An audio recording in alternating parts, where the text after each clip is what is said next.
فرمایا؟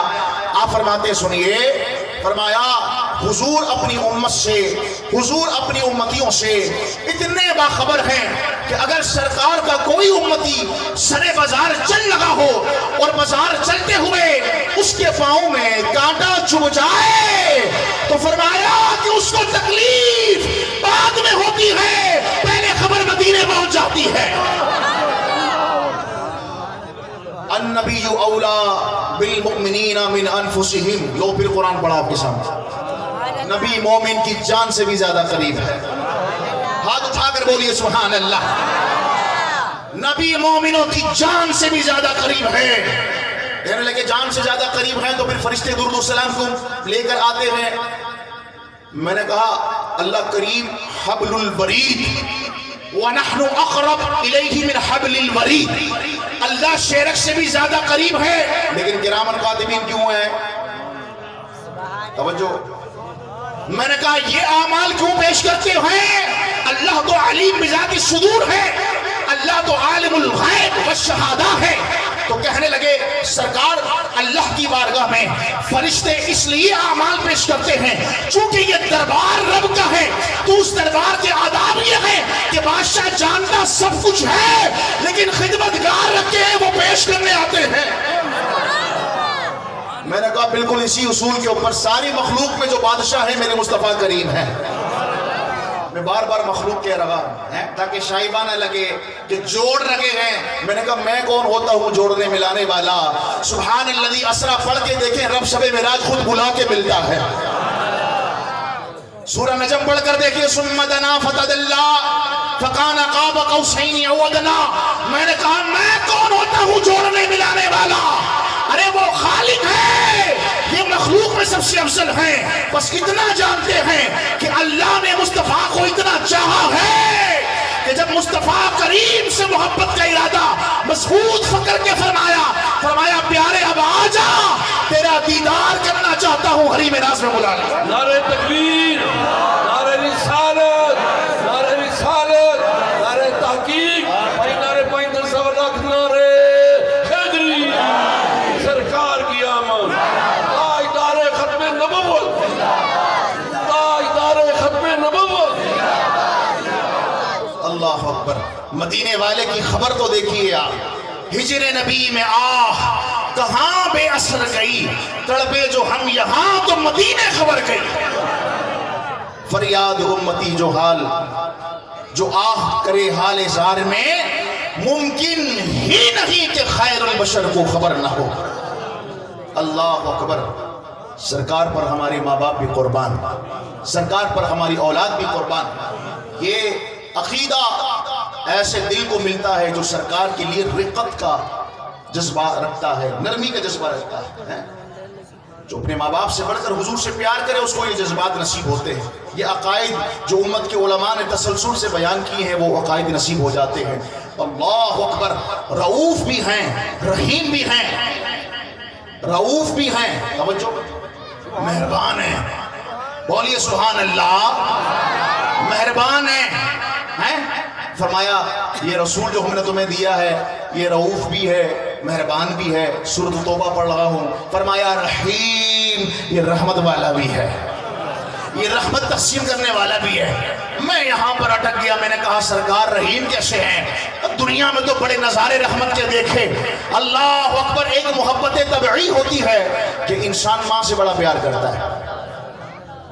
دائیں طرف والے حضور، انسان ماں سے کیوں؟ اس لیے کہ طبیعت چاہتی ہے اگر کوئی لے بالغ بچہ ہو نا 25 سال کے بعد پتہ چلے کہ نہیں ہمارے ماں باپ یہ نہیں بلکہ وہ تو کسی اور بستی میں رہنے والے ماں باپ ہیں، تو 25 سال کے بعد اس سگے ماں باپ کے لیے وہی جذبات آتے جو ماں باپ کے لیے ہونے چاہیے۔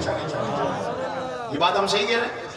ایسے ہی 25 سال کے بعد بھی پتہ چل جائے کہ نہیں ماں تو یہ نہیں تھی، اس نے تو بس پالا تھا، ماں تو کوئی اور ہے، تو انسان اس ماں کے پاؤں چھونے کے لیے نکل پڑتا ہے میری ماں کہاں ہے؟ ماں سے اتنا پیار ہے، محبت طبعی ہے، اور یہ ماں بھی اتنا پیار۔ اچھا،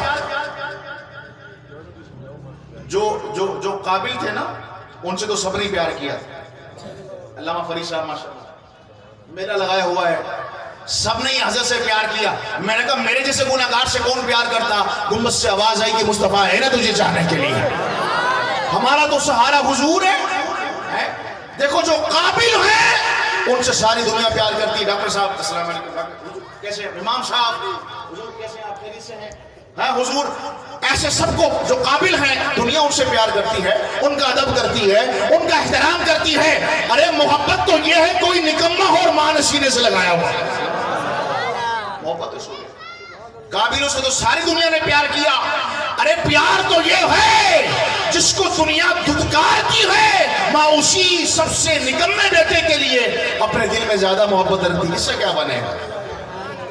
بیٹے 8 ہیں نا, بیٹے 5 ہیں, بیٹے 4 ہیں, تو 3 ماشاءاللہ ویل ایجوکیٹ سیٹل ہیں, لیکن ماں ان کی طرف سے مطمئن ہوتی ہے. جو سب سے نکما ہے, چاہے بڑا ہو یا درمیانہ ہو, اوسط کا ہو, وسط کا ہو یا پھر آخر کا ہو, جو نکما بچہ ہوگا ماں اس سے زیادہ پیار کرے گی. ایک نکمے کی کہانی اسی طرح حضور کے دربار میں بھی آئی. ایک شخص نے آ کر بڑی شکایت لگائی, حضور سارا دن آپ کی خدمت میں رہتا ہے, آنے والوں کو پروٹوکول دیتا ہے, میرے مصطفیٰ کے ڈیرے پر آئے, آؤ تمہیں میٹھا پانی پلاؤں, آؤ تمہیں جگہ صاف کرو, بیٹھو حضور آنے والے ہیں. تو کہا حضور یہ سارا دن آپ کی خدمت میں رہتا ہے, کام کاج کچھ نہیں کرتا, ساری محنت میں کرتا ہوں. سرکار نے فرمایا غصہ ہو رہا ہے, چلو اس کو پانی پلایا جائے. ٹھنڈا ہو گیا, اس کو بٹھایا. سرکار نے پھر فرمایا یاد رکھنا ہو سکتا ہے کہ اللہ اس کی برکت سے تجھے دے رہا ہو, تیرے رزق میں اللہ نے اس کا مقدر رکھا ہوا ہو, تو بیٹا محنت کرتا رہے. یہ بھی محنت کر رہا ہے. تو سن لیجئے, جو قابل ہوتا ہے اس سے سب پیار کرتے ہیں, جو نکما ہوتا ہے اس سے ماں زیادہ پیار کرتی ہے. لیکن جو ماں اس دنیا میں عالم موجود میں نکمے سے سب سے زیادہ پیار کرتی ہے, یہ ماں قیامت کے دن اس بچے کو بھی سینے سے دور کر دے گی. یوم یفر المرء من اخیہ وَأُمِّهِ وَأَبِيهِ وَصَاحِبَتِهِ وَبَنِيهِ. قیامت کا دن اتنا سخت ہے, قیامت کے دن ایسی نفسا نفسی ہے کہ اس دنیا میں بے لوث اور بے غرض محبت جس ماں کی طرف منسوب کی جاتی ہے, قرآن فرماتا ہے کہ یہ ماں بھی اپنے بچوں سے دور بھاگے گی, باپ اپنے بچے سے دور بھاگے گا. میں نے کہا قرآن پڑھوں گا آپ کے سامنے. یوم یفر المرء من اخیہ وامہ وابیہ. فرار ہوگی, ماں بھاگے گی. کیوں؟ توجہ ہے نا, کیوں؟ اس لیے کہ میزان عمل پر نیک اعمال تلنے والے ہیں. کہیں اس کے پاس نیکیوں کا جو پلڑا ہے نا اس میں کچھ کمی نہ ہو جائے اور یہ مڑ کر کہیں ماں کو نہ دیکھ لے, کیونکہ زندگی میں بھی مڑ کر ماں کو یہ نکما دیکھتا تھا. آج یہ ماں کی طرف نہ دیکھے, ماں کے تو خود لالے بڑے ہوئے ہیں. قیامت کا حساب ایسا ہوگا, رب کا جلال اور جلوہ ایسا ہوگا, ایسی ہائبت ہوگی کہ ماں بھی کہے گی بیٹے سے دور بھاگ رہی ہے کہتے ہوئے آج میرا کیا بنے گا, ہائے ہائے آج میرا کیا ہوگا. لیکن قربان جاؤں مصطفیٰ اپنے پیاروں سے کتنا پیار فرماتے ہیں. حدیث پاک میں ہے کہ مصطفیٰ کریم اپنے قدم نازنی سے دوڑتے ہوئے آئیں گے, ماں کے سر پر ہاتھ رکھیں گے, اس کے نکمے کو بیٹے کو سینے سے لگا کر کہیں گے انا لگا, میں تمہارے لیے.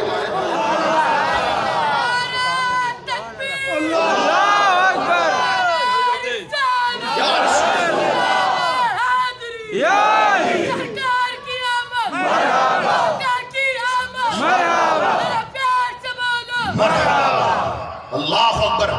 میں ایسے نبی کا ذکر کیوں نہ کروں, میں ایسے مصطفیٰ کا چرچا کیوں نہ کروں جو تہجد کے سجدوں میں میرے لیے روتے رہے ہیں. کبھی گھر میں بیٹھ کر سر پر کپڑا ڈال کر اندھیرا محسوس کر کے سوچنا مصطفیٰ میرے جیسے کے لیے روتے رہے اور میں لائٹ لگانے کی دلیلیں مانگتا رہا. اے تیرا بس چلے تو جان توڑ کے گھر پہ لگا دے. میرے مصطفیٰ آ گئے, میرے نبی آ گئے جو میرے لیے روتے رہے, جو قیامت کے میدان میں میرے لیے دوڑ لگائیں گے, اللہ سے سفارش کریں گے کہ میرا امتی ہے, مجھ پر درود پڑھتا تھا, اس کو بخش دیا جائے. اللہ اکبر. جو اپنے امتیوں کو اتنا چاہیں, امتی ان کے ذکر کو متنازع نہیں بناتی بلکہ مل جل کے نعرہ لگاتی ہے. بولو سارے, سرکار کی آمد, آقا کی آمد, مولا کی آمد, دادا کی آمد, شانہ کی آمد. ذرا زور سے بولو. ایک مولوی صاحب کہنے لگے حضور کی جب پیدائش ہوئی کس نے میلاد منایا؟ میں نے کہا حضور تھوڑے ٹھنڈے ہو جائیں, احترام سے. کہنے لگے نہیں ابھی جواب دیں. میں نے کہا نہیں, ہم گلی کے نکڑ پر بہن بیٹیوں کی بات نہیں کرتے, وہ تو پیر مصطفیٰ ہیں. توجہ میرے بچوں, سرکار کی ذات بہت بڑی.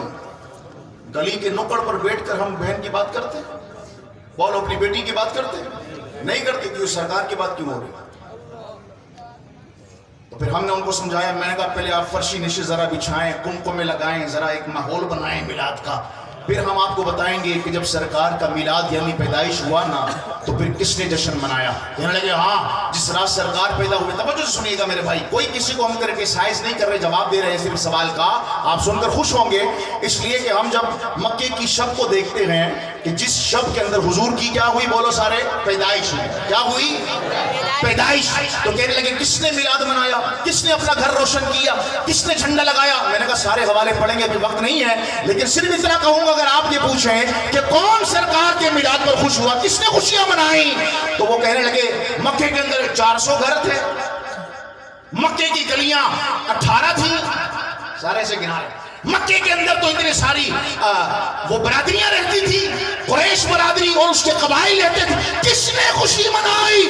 میں نے کہا سرکار اتنا جذبات میں کیوں آ رہے ہیں؟ سرکار کی بات ہے, آؤ ذرا محفل سجا لیے, کمکمے لگا لیے ہیں, ایک چادریاں بچھا دی ہیں. آؤ میں تمہیں بتاؤں کہ جب سرکار کی پیدائش ہوئی تو مکے کی گلیوں میں کیوں گھوم رہے ہو, ایک ایک کا دروازہ کیوں کھٹا رہے ہو, کھٹکھٹا رہے ہو؟ اگر دیکھنا ہے کہ سرکار کی پیدائش پر کون خوش تھا تو پھر آؤ نا سرکار کی ماں آمنہ کا دروازہ کھٹکھٹائیں. حضور کی ماں کا دروازہ کیوں نہیں کھٹکھٹاتا؟ جیسے ہی سرکار کی ماں سیدہ آمنہ کا دروازہ کھٹکھٹایا, دروازہ کھلا, نور کی بارش آنی شروع ہو گئی. آمنہ بھی ہاتھ اٹھا کر کہہ رہی ہے میرے گھر مصطفیٰ آ گئے ہیں, اور میرے گھر رسول آ گئے ہیں, اور میرے گھر محمد آ گئے ہیں. میں نے جب سیدہ آمنہ حضور کی ماں کو خوش ہوتا ہوا دیکھا تو میں نے کہا تو کسی بھی تنظیم میں حضور کی ماں کے ساتھ تو بھی خوش ہو جا. بول مصطفیٰ کی آمد, حضور کی آمد, جانا کی آمد, سرور کی آمد. کس نے منایا؟ میں نے کہا حضور کی ماں نے منایا. حضور کی امی خوش تھی, ہم بھی خوش تھے. 100 باتوں کی ایک بات. آپ کو کیا حوالے پڑھیں, 1400, 1300, 1200, 1100. میں نے کہا حضور کی ماں خوش تھی, بس فرید صاحب بھی خوش. میں نے کہا حضور کی ماں راضی تھی, ہم سنی بھی اللہ کے حکم سے حضور کی ماں سے کیا ہے, راضی ہیں. بس حضور کی ماں نے بھی خوشیاں منائی. ام عثمان بن العاص کی اس بات کو سن لیجیے توجہ کے ساتھ. آپ اس وقت موجود تھی جہاں سیدہ آمنہ کے ہاں پیدائش ہونے والی ہے. کسی کام سے باہر گئی, سیرت کی 5 بڑی کتابوں سے پڑھ کے بتا سکتا ہوں. فرمایا کہ میں کسی کام سے باہر گئی, واپس دوڑ کے اندر آئی تو آمنہ کہنے لگی کیا ہوا ام عثمان, پسینے کیوں ہیں پیشانی پر, کیا وجہ ہے؟ تو ام عثمان کہنے لگی آمنہ آج کچھ ہونے والا ہے. کہا کیا ہونے والا ہے؟ ام عثمان بتاؤ یہ گھبراہٹ کس چیز کی ہے؟ تو ام عثمان تڑپ کر کہتی ہیں آمنہ کل تک جو ستارے آسمان دنیا پر چمکتے دیکھتے تھے, آج وہ تارے تیری گھر کی چوکھٹ پر اتر کے تجھے سلام کر رہے ہیں. فَنَظَرْتُ إِلَى النُّجُومِ تَدَلَّا. یہ الفاظ میں آپ کو متن سے بڑھ کے بتاؤں. سرکار کی ماں کے گھر میں میلاد ہو رہا ہے, تارے زمین پر آ رہے ہیں, گویا کہ چراغا کے لیے رب نے تاروں کو زمین کی طرف بھیج دیا. فرمایا فرائض علما بالمشرق وعلما بالمغرب وعلما على ظهر الكعبہ. میں نے کہا مفتی صاحب آپ محدث بھی ہیں, حدیث پڑھاتے ہیں, تو جب یہ روایت آتی ہے تو صفحہ پلٹ تو نہیں دیتے, آپ صفحہ آگے تو نہیں کر دیتے؟ زیادتی ہو جائے گی. یہ روایتیں بھی امت کو بتائیے. جناب سیدہ ایک تقریر ہوتی ہے جو مولانا صاحب کرتے ہیں. میں نے آپ سے پہلے کہا حضور اور حضور کے گھر والوں کے ساتھ کھڑے ہو جاؤ. ہاں ایک مولانا صاحب تقریر کرتے ہیں، یہ روایتیں کون بیان کر رہا ہے؟ جناب آمنہ بیان فرما رہی ہے۔ یہ تقریر کون کر رہے ہیں؟ جناب آمنہ وہ بیان کرتی ہیں، فرمایا کہ میں نے اپنے لال کی ولادت سے پہلے 3 جھنڈے دیکھا لگانے والا جبرائیل تھا۔ واہ واہ، کیسی ماں ہے جو فرشتے کو پہچانتی بھی ہے۔ فرمایا لگانے والا جبرائیل تھا، تو آج جو جھنڈا لگ رہا ہے وہ جبریل کی سنت پہ لگ رہا ہے، بولو سبحان اللہ۔ فرمایا ایک جھنڈا مشرق میں لگا، ایک جھنڈا مغرب میں لگا، اور مبارک ہو ایک جھنڈا کعبے کی چھت پہ لگا۔ ایک بار میری تقریر یہ سنی نا تو کہنے لگے حضور ہم نے تو دیکھا نہیں، ہم تو گئے تھے، ہم نے تو نہیں دیکھا کعبے کی چھت پہ جھنڈا لگا ہے۔ میں نے کہا اس کو دیکھنے کے لیے سیدہ آمنہ کی آنکھوں میں جو نور ہے نا وہ نور رب سے مانگی ہے۔ ہاں میں نے کہا آپ کو تو 6 بجے کے بعد ویسی نظر نہیں آتی، تھوڑا سا اندھیرا ہو جائے چشمہ لگانا پڑتا ہے، قریب کی نظر کمزور ہے، دور کی نظر کمزور ہے۔ میں نے کہا وہ نور مانگی ہے رب سے جو سیدہ آمنہ کو اللہ نے بخشا تھا۔ فرمایا کہ میں نے دیکھے کہ 3 جھنڈے لگے ہوئے تھے۔ آپ پڑھیں نا نشر الطیب فی ذکر النبی الحبیب، مولوی اشرف علی تھانوی صاحب کی پڑھیں نا، آپ کو ایسا لگے گا جیسے احمد رضا کی کتاب پڑھ رہے ہیں۔ خدا کی قسم ایسا میلاد بیان کیا ہے نشر الطیب فی ذکر النبی الحبیب میں، خدا کی قسم میں نے خود اپنی آنکھوں سے پڑھا، آپ خود اس میں لکھتے ہیں۔ فرمایا کہ 3 جھنڈے، ایک مشرق میں، ایک مغرب میں، کعبے کی چھت پر۔ بس ہم نے جب یہ روایت پڑھی ہم نے بھی اپنے گھر پہ جھنڈا لگا دیا۔ ہم نے کہا وہاں بھی لگے ہیں تو یہاں بھی لگنا چاہیے۔ بولو سارے حق کے سبحان اللہ۔ واہ واہ واہ واہ، کیا بات۔ بس حضور کا جشن نہ منائیں تو پھر کس کا؟ حضور کے ذکر کے لیے مال خرچ نہ کریں، حضور کے ذکر کے لیے اپنا وقت نہ لگائیں، تو پھر ہم کس کے لیے وقت لگائیں؟ حضور تمہیں جانتے بھی ہیں اور جانتے بھی ہیں، لیکن تم سے محبت بھی بڑی کرتے ہیں، تمہیں چاہتے بھی بڑا ہیں۔ تو ردون علیہ، فرمایا کہ مجھ پر تمہارے اعمال پیش کیے جائیں گے، میری حیات بھی تمہارے لیے بہتر ہے، میری وفات بھی تمہارے لیے بہتر ہے۔ بولیے سبحان اللہ۔ سرکار وفات کیسے بہتر ہے؟ فرمایا تمہارے اعمال مجھ پر پیش کیے جائیں گے، گناہ ہوں گے تو میں رب کی بارگاہ میں استغفار کروں گا، اعمال نیک ہوں گے اللہ کی بارگاہ میں حمد کروں گا، اے میرا بچہ کیسے آگے بڑھ رہا ہے، سبحان اللہ، بولیے سبحان اللہ۔ تو لہٰذا حضور سب کے ہیں، بولیے حضور سب کے ہیں۔ اللہ کرے کہ ہم اس وقت جو بھی ہوتے ہیں منصب کے اوپر، مقام کے اوپر، مرتبوں کے اوپر، ہم ان کو زیادہ دیکھتے ہیں، شاید آپ ان کو کم دیکھیں۔ پہلے جناب محمد رسول اللہ صلی اللہ علیہ وسلم کی ذات اقدس کو دیکھیں، پہلے حضور ہیں، بعد میں یہ ساری تنظیمیں، وابستگیاں، تحریک جماعت، جو بھی ہوتا ہے ہمیں نہیں پتہ۔ سب سے پہلے کون ہے میرا بچہ؟ بولیے سارے، سب سے پہلے کون ہیں؟ سب سے پہلے حضور ہیں۔ اللہ اکبر۔ اللہ آپ کو یہ نعمت عطا فرمائے کہ آپ کا دل حضور کے لیے اتنا نرم ہو جائے، اللہ اللہ، اتنا نرم ہو جائے کہ سرکار میرا تو بس چلے، میں ساری زندگی تمہارے نام کے اجالے کروں۔ سبحان اللہ۔ تم نے میرے واسطے بھی دعائیں مانگی ہیں رب سے، تم میرے واسطے بھی بقیع کے اندر روئے ہو، سرکار میرا بس چلے تو میں ساری زندگی تمہارے نام کی تسبیح جو ہے وہ پڑھتا رہوں۔ اللہ تعالی ہمیں مخلص سرکار کا امتی بنائے۔ اس خوبصورت عقیدے کے اوپر اس بات کو میں اپنی بات کو ختم کر رہا ہوں کہ وَرَفَعْنَا لَكَ ذِكْرَكَ کا ہے سایہ تجھ پر، بول بالا ہے ذکر ہے اونچا تیرا۔ سرکار کے لیے رب خود فرماتا ہے کہ ہم نے آپ کا ذکر بلند فرما دیا ہے، سبحان اللہ۔ بولے نا سبحان اللہ، ہم نے آپ کا ذکر بلند کر دیا ہے۔ ان اللہ و ملائکتہ یصلون، امام بخاری کو پڑھیں، آپ اس کی تفسیر یوں فرماتے ہیں، فرمایا اللہ اور اس کے فرشتے نبی پر درود بھیجتے ہیں۔ فرمایا امام بخاری سے پوچھا گیا حضور اس کا معنی کیا ہے درود بھیجتے ہیں؟ فرمایا اس کا معنی یہ ہے صلاۃ اللہ علیہ وثناؤہ عند الملائکہ، اللہ فرشتوں کے مجمع میں اپنے محبوب کی ثنا بیان فرماتا ہے، اللہ فرشتوں کے مجمع میں اپنے محبوب کی تعریف بیان فرماتا ہے۔ اللہ جس محبوب کا خود ذاکر ہے، میں اس محبوب کا ذکر نہ کروں؟ وآخر دعوایا الحمدللہ۔ سبحان اللہ۔